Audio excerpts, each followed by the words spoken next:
Hi friends, welcome to project management session. ఈరోజు సెషన్లో మన టాపిక్ ఏంటంటే what is meant by rag status in the project management. ఇది చాలా ఇంపార్టెంట్ క్వశ్చన్, ఇంటర్వ్యూలో ఎక్కువగా అడుగుతారు. సో డిఫరెంట్గా కూడా చాలా రకాలుగా ర్యాగ్ స్టేటస్ గురించి క్వశ్చన్స్ అడుగుతారు. అవన్నీ నేను మెన్షన్ చేస్తాను. అండ్ వీడియో ఎండ్లో కూడా 2 బెస్ట్ ఎగ్జాంపుల్ రియల్ టైంలో ఎలాంటి ర్యాగ్ స్టేటస్ ఇస్తారో కూడా ఎక్స్ప్లెయిన్ చేశాను. వీడియో ఎండ్ వరకు చెక్ చేయండి. అసలు ర్యాగ్ స్టేటస్ డెఫినేషన్ అడిగినప్పుడు ఎలా చెప్తారంటే, a RAG status in project management is a project performance indicator or project status indicator used to represent the overall health of a project in a clear and visual way. Rag status ఎందుకు use చేస్తారంటే, project యొక్క status identify చేయడానికి ఏదైనా visualised డయాగ్రామ్లోని project యొక్క status కంప్లీట్గా from start of the project నుండి end of the project ఎట్లా ఉంటుందో మెన్షన్ చేసేదాన్ని ర్యాగ్ స్టేటస్ అని అంటారు. సో అసలు ర్యాగ్ స్టేటస్ అంటే ఏంటి? RAG R AG stand for red, amber and green, where green shows the project is fully on track without major issues. And amber indicates that there are some concerns or risks that affects the timeline, cost and scope. Red indicates the project is significantly off track, facing serious issues and required immediate escalation or corrective action. అంటే ఏంటి? Rag status మన ప్రాజెక్ట్లోని ఏదైనా visualise diagram వచ్చేటప్పుడు final input green కానీ mention చేశారు అంటే మన project fully ట్రాక్లో ఉంది, అంటే అన్నీ on time, on budget, on వర్క్లో ఉన్నట్టు మెన్షన్ చేస్తారు. గ్రీన్ కానీ వస్తే, ఒకవేళ యాంబర్ కానీ వచ్చింది అంటే మన ప్రాజెక్ట్కి కొన్ని రిస్క్స్ అండ్ ఇష్యూస్ ఉన్నాయి, బట్ వీ కెన్ మేనేజబుల్. ఆ risk and issues either scope వల్లైనా రావచ్చు, టైం లైన్ వల్ల రావచ్చు, కాస్ట్ వల్లైనా రావచ్చు. ఇంకొకటి నెక్స్ట్ ఏంటి, ఏదైనా స్టేటస్ రిపోర్ట్ ప్రాజెక్ట్ని చెక్ చేసేటప్పుడు రెడ్ అనేది ఐడెంటిఫై చేస్తే అప్పుడు మన ప్రాజెక్టు కంప్లీట్లీ అవుట్ ఆఫ్ ట్రాక్లో ఉందని మీనింగ్. అంటే కంప్లీట్గా ప్రాజెక్ట్ యొక్క టైం లైన్స్ని కానీ, కాస్ట్ని కానీ, లేదంటే స్కోప్ని కానీ ఇమీడియట్గా అది ఎఫెక్ట్ చేస్తుంది. మనం ఇమీడియట్గా యాక్షన్ తీసుకోవాలి, ప్లాన్ ఆఫ్ యాక్షన్, వాటిని సార్ట్ అవుట్ చేయడానికి. సో ఇది ర్యాగ్ స్టేటస్. అసలు ర్యాగ్ స్టేటస్ని ఎందుకు యూజ్ చేస్తారంటే, it helps for stake holders quickly understand the project performance without needing the detail reports. అంటే ఒక ప్రాజెక్ట్ రిపోర్ట్ చెక్ చేయగానే మనం పర్టికులర్గా ఒక PMస్ని, PMOస్ని చెక్ చేసి స్టేటస్ ఏంటి అని అడగకుండా ఈ రిపోర్ట్ చూస్తే విత్ ఇన్ ఫ్రాక్షన్ ఆఫ్ సెకండ్స్లోని ప్రాజెక్ట్ని మనం ఐడెంటిఫై చేయొచ్చు. ప్రాజెక్ట్ గ్రోత్ ఎలా ఉంది, రెడ్లో ఉందా, అంబర్లో ఉంది, గ్రీన్లో ఉందా అని. And typically it is determined based on the some of the key factors. Uh key factors such as schedule, budget variance, resource availability, scope stability and risk or issue of severity. అంటే ఈ RAG status పర్టికులర్గా status ఏ key ఫ్యాక్టర్స్ని identify చేసి RAG status ఇస్తారంటే, budget variance, time variance, resource availability or not availability, scope stability and risk or issues. ఏమైనా ఉన్నాయా లేదా, ప్రాజెక్ట్లో రిస్క్ ఆర్ ఇష్యూ ఉన్నాయా లేదో ఐడెంటిఫై చేసి చెప్పేదాన్ని ర్యాగ్ స్టేటస్ యొక్క కీ ఫ్యాక్టర్స్. సో ఈ కీ ఫ్యాక్టర్స్ అన్నిటినీ కూడా మైండ్లో పెట్టుకొని ర్యాగ్ యొక్క స్టేటస్ రిపోర్టు ప్రాజెక్ట్కి ప్రిపేర్ చేస్తారు. అసలు జనరల్గా చాలామందికి కొన్ని క్వశ్చన్స్ ఉంటాయి. ర్యాగ్ స్టేటస్ అనేది ఎప్పుడు ప్రాజెక్ట్లో యూజ్ చేస్తారు, వెదర్ స్టార్టా, ఎండా, మిడిల్ ఆఫ్ ది ప్రాజెక్ట్ అని. జనరల్గా RAG status is usually start at beginning of the project.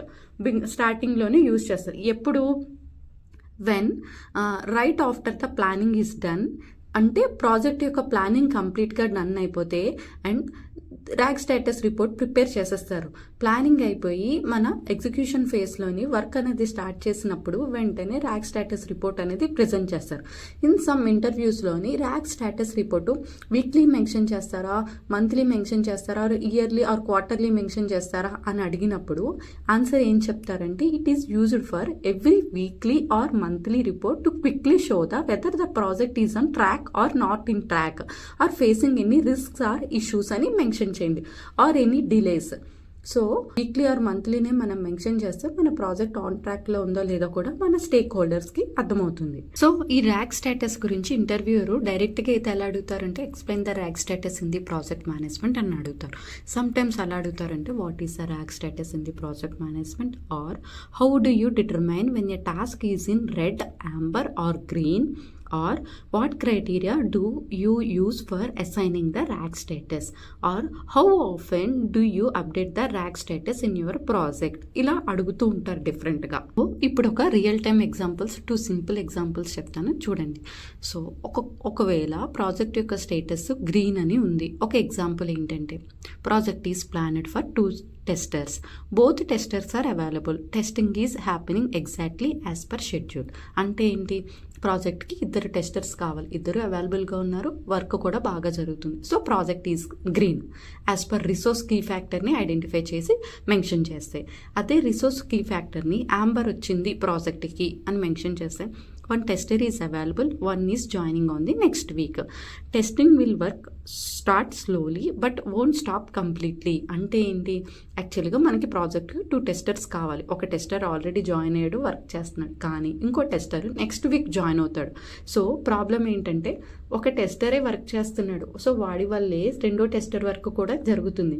So దానివల్ల ప్రాజెక్ట్కి ఎటువంటి ప్రాబ్లం ఉండదు, కానీ టెస్టర్కి కాంపన్సేషన్ ఆఫ్ ది వర్క్ అనేది జరుగుతుంది. సో దీనివల్ల ప్రాజెక్ట్కి ఎఫెక్ట్ ఉండదు అండ్ ఆల్సో ప్రాజెక్ట్ కూడా స్టాప్ చేయడం అనేది జరగదు. సో అలాంటి స్టేజ్లోని రెడ్ ఇవ్వకుండా యాంబర్ అనేది ఇస్తారు. ఇది one of the best example for amber. Same example రెడ్కి ఐడెంటిఫై చేస్తే both testers are unavailable for until next 2 weeks. Testers cannot work, so there is a delay in the food project. అంటే ఏంటి, మనకు కావాల్సిన 2 టెస్టర్స్ అవైలబుల్గా లేరు, testers లేక work కూడా ఆగిపోయింది, సో ప్రాజెక్ట్ కూడా డిలే ఉంది. So during this case we can give the status as red. ఇది one of the best example. Next best example ఏంటి, the project needs 5 team members. All 5 are available from the day 1. Everyone is working as planned.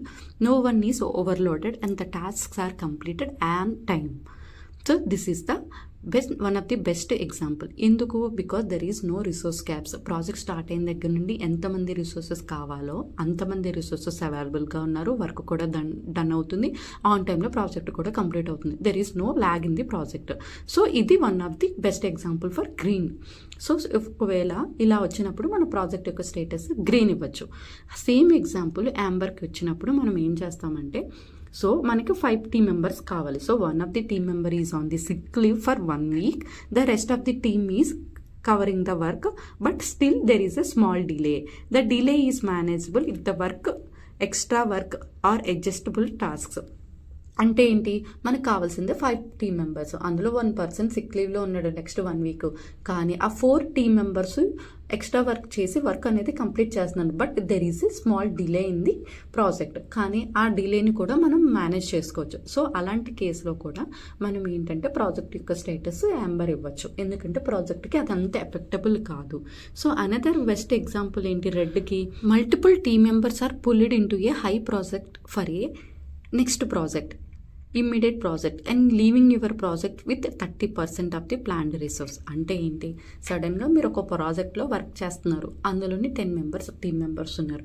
ఆ 10 members team మెంబర్స్లో 8 members team మెంబర్స్ని high priority project ఒకటి ఇమీడియట్గా వచ్చిందని వాళ్ళని 80% of the time అనేది అక్కడ ఆక్యుపెన్సీ చేస్తున్నారు.